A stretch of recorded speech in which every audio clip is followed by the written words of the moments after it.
એક વિશાળ સુંદર એક સરસ મજાનું જંગલ હોય છે। આ જંગલની અંદર એક શિયાળ અને સસલું બે પાક્કા મિત્રો રહેતા હોય છે। બંને એક જગ્યાએ બેસીને પોતાના એક સુખ દુઃખની વાતો કરતા હોય છે। એટલામાં શિયાળ કહે છે, અરે સસલાભાઈ, તમારો કલર તો તમારો ખૂબ સુંદર છે।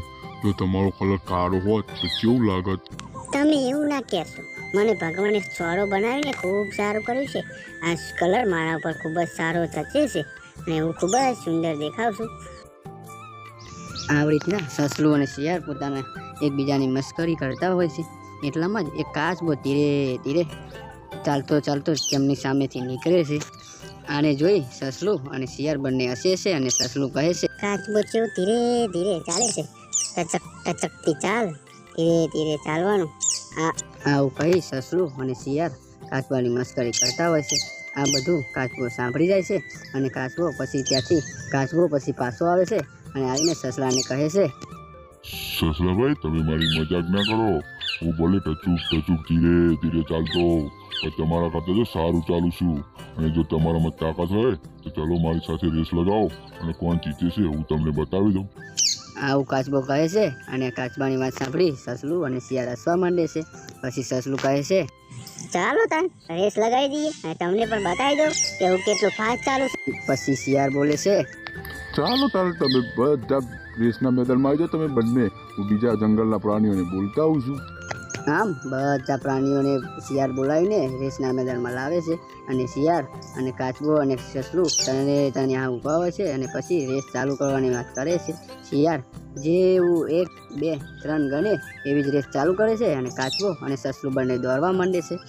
કાચબો ધીરે ધીરે ચાલતો હોય છે અને સસલું કૂદકા મારતું આગળ નીકળી જાય છે।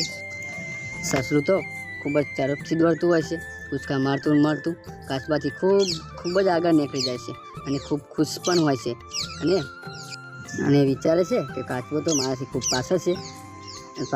કાચબો ધીરે ધીરે ટચુક કરતો ચાલતો હોય છે, ખૂબ જ ધીમી કરતી હોય છે। સસલું તેનાથી ખૂબ આગળ નીકળી ગયું હોય છે। પછી કાચબો પણ વિચારે છે કે હું પણ 2 પગે સસલાની જેમ દોડું। તે 2 પગે ઊભો થઈને દોડવા જાય છે, પણ દોડી તો સર નહીં અને પછી પાછો ત્યાં ઊભો રહે છે। પછી તે કંટાળે છે, થાકી જાય છે। અહીં સસલું કાચબો ખૂબ પાછળ હોય છે એટલે તેને ખાવાનું દેખાય છે, તો સસલું પછી ખાવા માંડે છે। તેને ભૂખ જોરને લાગી હોય છે અને વિચારતું હોય છે કે કાચબો તો ખૂબ જ પાછળ છે, તો હજી ઘડીક ખાઈ લઉં થોડું અને પછી ઘડીક આરામ પણ કરી લઉં।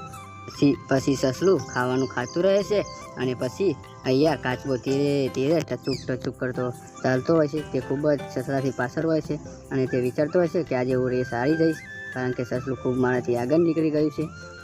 અને પછી પાછી કોશિશ કરે છે તે 2 પગે દોડવાની, પણ તે પાછો જેવું દોડવાની કોશિશ કરે છે તો પાછો દોડી તો છે નહીં અને પાછો તે જગ્યાએ ઊભો રહે છે। પછી પાછો કંટાળે છે, થાકે છે અને પાછો ટચુક ચાલવા માંડે છે અને અહીંયા સસલું આરામ પર ઉતરી જાય છે અને પોતે આરામ કરવા માંડે છે। વિચારતું હોય છે કે કાચબો આવે ત્યાં સુધી થોડો આરામ કરી લઉં અને પછી સસલું આરામ કરે છે। એટલામાં જ કાચબો પાછળથી ધીરે ધીરે આવતો હોય છે અને કાચબો જોવે છે કે સસલું આરામ કરે છે, એ આરામ કરે ત્યાં સુધી હું અહીંયાથી નીકળી જાઉં। તો તે રેસની નજીક પહોંચી જાય છે અને પછી ત્યાં સસલું ઊંઘી રહ્યું હોય છે।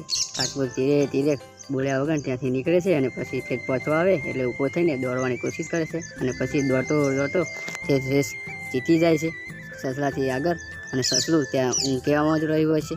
શિયાળ સસલા જોડી જાય છે અને સસલાને કહે છે કે સસલાભાઈ ઉઠો, કાચબો રેસ જીતી ગયું છે, તમે તો ઊંઘવામાં જ રહ્યા અને કાચબો ત્યાં આગળ નીકળી ગયો તમારાથી।